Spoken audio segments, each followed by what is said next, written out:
వస్తాను.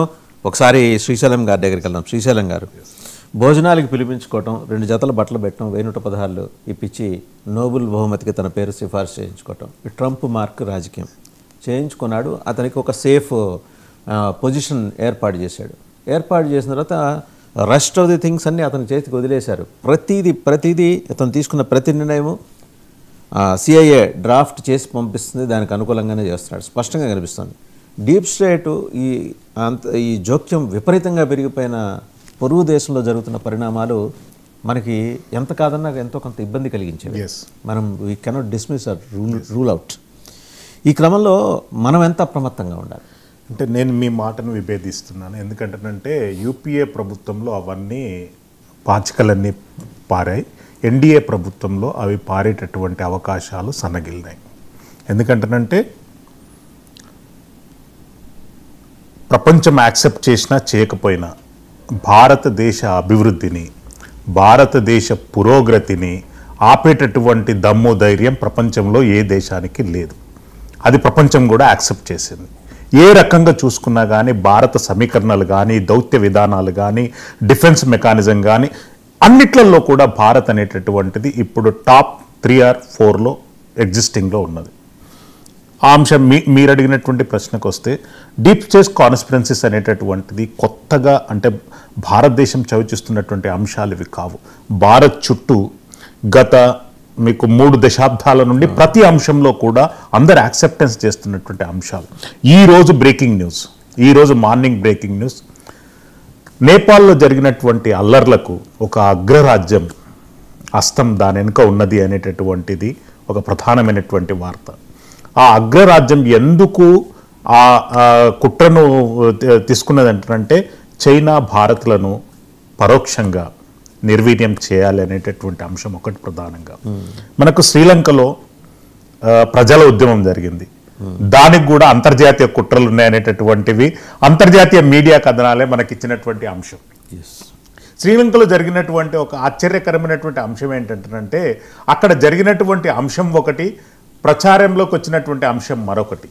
అక్కడ కొన్ని దేశాలు శ్రీలంకన్స్కు అక్కడ తినడానికి తిండి కావాలి, కానీ ఆ దేశాలు ఏం చేసినాయి అంటే మేము తిండి కట్టం, మీకు ఒకటి మల్టీప్లెక్స్ కట్టిస్తాం, మీకు ఒక మంచి భవనాలు కట్టిస్తాం, ఆ భవనాలు కాదురా నాయన మాకు తిండి కావాలంటారంటే ఏదైతే అగ్రరాజ్యాలు కొన్ని ఐలాండ్స్ లీజ్గా తీసుకున్నాయి 99 ఇయర్స్కి లీజ్గా కొన్ని అంటే కేవలం భారత్ను అష్టదిగ్బంధనం చేయాలనేటటువంటి ఒకే ఒక్క ప్రణాళికతోని అవన్నీ కుట్రలు కొనసాగాయి.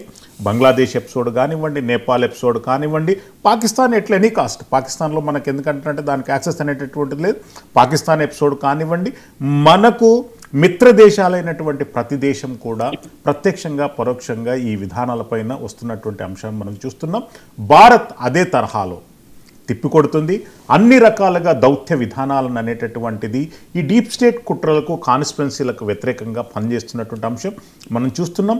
దీని మీదనే అంటే సౌత్ ఏషియన్లో స్ట్రాంగెస్ట్ పవర్గా చైనాతో పాటు భారత్ కూడా ఎదుగుతున్నది అనేటటువంటిది పాశ్చాత్య దేశాలు గత కొంతకాలంగా వాళ్ళు టార్గెట్ చేస్తున్నటువంటి అంశం. ఇక్కడ అంతర్గత కలహాలు కానివ్వండి, ఎంత ఆశ్చర్యం అంటేనంటే మన భారతదేశ ఎన్నికలను కొన్ని అగ్రరాజ్యాలు నిర్ణయిస్తున్నటువంటి దౌర్భాగ్యమైనటువంటి పరిస్థితుల్లో విధానాలు గతంలో కొనసాగినాయి. ఇక్కడ ఎన్నికలలో ఎవరు గెలవాలి, ఇక్కడ ఎన్నికలలో ఎవరు ఓడిపోవాలనేటటువంటి అంశాన్ని కూడా వాళ్ళ ఫండింగ్తోని ఇక్కడ విధానాలు కొనసాగినటువంటి దౌర్భాగ్యమైనటువంటి పరిపాలనలో ఎందుకంటే అటువంటి పరిస్థితులలో నుండి భారత్ ఇప్పుడు వస్తుంది, ఒక్కొక్క అంశాన్ని కట్టుదిట్టం చేస్తుంది. దాంట్లో ఉన్నటువంటి అంటే మనకు చుట్టూలో ఉన్నటువంటి 18 దేశాలతోని ఎలాంటి వైర్యాలు లేకున్నా కానీ వాళ్ళందరూ మనకు ఎగనెస్ట్గా పనిచేసినటువంటి రోజులు ఉన్నాయి. వాళ్ళని మనం ఫ్రెండ్లీ నేచర్కి తీసుకోవడానికి ప్రయత్నం చేస్తున్నాం. ఆఫ్ఘనిస్తాన్లో ఈరోజు ఏదన్నా డెవలప్మెంటల్ ప్రాజెక్ట్ జరిగింది అంటే అది భారత్ చేసింది, మనం చేసింది. అది పార్లమెంట్ భవనం కానీ, భారీ రోడ్లు కానీ నిర్మించాం. మనం మయన్మార్ గురించి మీరు మాట్లాడారు. మయన్మార్లో ల్యాండ్ మార్క్ ప్రాజెక్ట్స్ అన్ని భారత ప్రభుత్వం నిర్మించింది.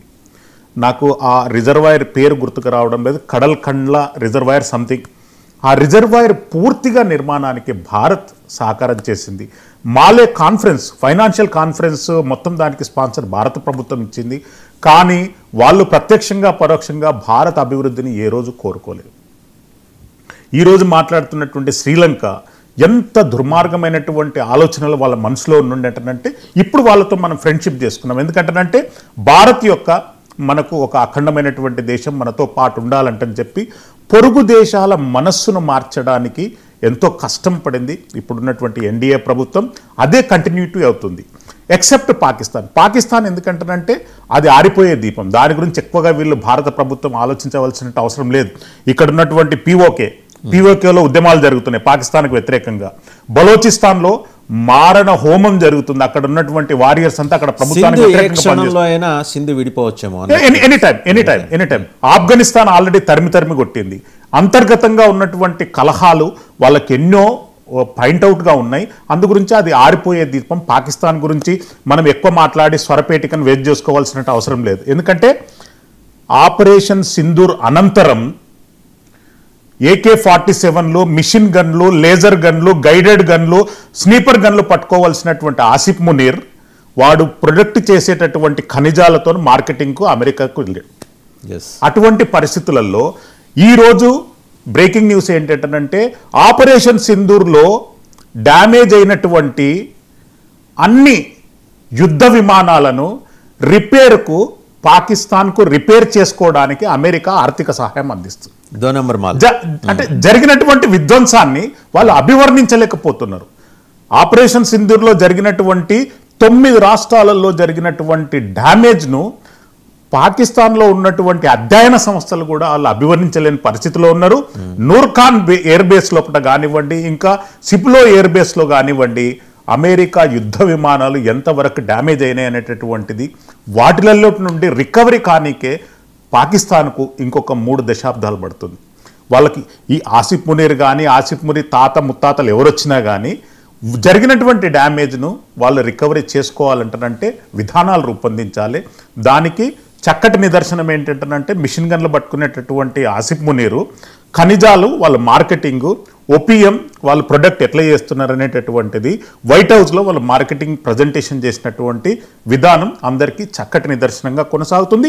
డీప్ స్టేట్ విధానాలు కొత్త విధానాలు కావు, పాత విధానాలే. కానీ ఎన్డీఏ ప్రభుత్వం దాన్ని పూర్తిగా కట్టడి చేయగలిగింది. దానికి చక్కటి నిదర్శనంగా శ్రీలంకతో మనకు ఏర్పడినటువంటి సత్సంబంధాలు, మన బంగ్లాదేశ్లో డెవలప్ చేసినటువంటి విధానాలు. అంటే ఇప్పుడు అక్కడ ఒక సూడో నోబుల్ శాంతి గ్రహీత అంటని చెప్పి ఒక ఆయనను అక్కడ తీసుకొచ్చి పెట్టారు. వాళ్ళందరూ ఎవరి ఏజెంట్లు, ఏ ప్రభుత్వానికి ఏజెంట్లుగా పనిచేస్తారనేటటువంటి వాళ్ళందరికీ తెలుసు. నేపాల్లో కూడా జరిగినటువంటి ప్రభుత్వ మార్పు నేపాల్ ప్రగతికి విరోధంగా కొనసాగుతుందనేటటువంటి అంశం పైన కూడా వాళ్ళు పునర్సమీక్షిస్తున్నారు. ఏ పార్టీ ఎందుకు, ఏ పార్టీ ఎజెండా ఎక్కడ ఉండాలనేటటువంటిది నేపాల్లో ఇప్పుడు అయోమయ పరిస్థితులు ఏర్పడ్డాయి. మనకున్నటువంటి పక్కన ఆఫ్ఘనిస్తాన్లో ఉన్నటువంటి తాలిబాన్ ప్రభుత్వాన్ని ఇన్ఫ్లుయెన్స్ చేయడానికి, వాళ్ళని పూర్తిగా డిస్ట్రాయ్ చేయడానికి. అంటే ఆఫ్ఘనిస్తాన్లో మనకున్నటువంటి ఒక అంశం ఏంటంటే మన గాంధార రాజ్యం చివరి రాజు ఆనందపాల పరిపాలించినప్పుడు చెప్పినటువంటి సూక్తులు ఇప్పుడు భారతదేశం అవలంబిస్తుంది. తాలిబాన్ ప్రభుత్వం కానీ ఇంకా ఏ ప్రభుత్వాలు కానీ ఇప్పుడు మనం వేసినటువంటి డెవలప్మెంటల్ అక్కడ ల్యాండ్ మార్క్స్ అనేటటువంటిది ఎవరు దాన్ని చర్చ వేయలేరు. ప్రతి ప్రభుత్వం రష్యా 20 సంవత్సరాలు ఆఫ్ఘనిస్తాన్ని పరిపాలించింది, అమెరికా 20 సంవత్సరాలు పరిపాలించింది. అక్కడ ఉన్నటువంటి నేచురల్ రిసోర్సెస్ అన్నిటినీ దోసింది. భారత్ ఒక్కటికే వాళ్లకు సాఫ్ట్వేర్ని ఇచ్చింది, భారత్ ఒకటే వాళ్ళకు విద్యా విధానాలు నేర్పిస్తుంది, భారత్ ఒకటే వాళ్లకు పార్లమెంట్ భవనం నిర్మించింది, భారత్ ఒక్కటే 16 లైన్ల రోడ్డు ఆఫ్ఘనిస్తాన్ మొత్తాన్ని చుట్టేటటువంటి ప్రణాళికను రూపొందించింది. అందుగురించి భారత్ తన అభివృద్ధితో పాటు తనకున్నటువంటి పొరుగు దేశాల అభివృద్ధి గురించి కూడా ఆలోచిస్తున్నప్పుడు డీప్ స్టేట్ విధానాలు అనేటటువంటిది ఇగ్నోర్ చేయబడతాయి. వాటిలో జరిగినటువంటి డ్యామేజెస్ను రికవరీ చేసుకోవడానికి ప్రయత్నం చేస్తాయి.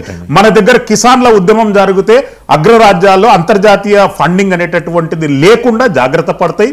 మన దగ్గర ఎలక్షన్స్ జరిగితే ఆపోజిట్ పార్టీలకు ఫండింగ్ లేకుండా వీళ్ళు జాగ్రత్త పడతారనేటటువంటి అంశాన్ని ఎన్డీఏ ప్రభుత్వం ఓపెన్గా చెప్పగలిగింది, చెప్పుతుంది, ప్రివెంట్ చేస్తుంది. ఒకసారి అంబాసిడర్ డాక్టర్ వినోద్ గారి దగ్గరికి వెళ్దాం.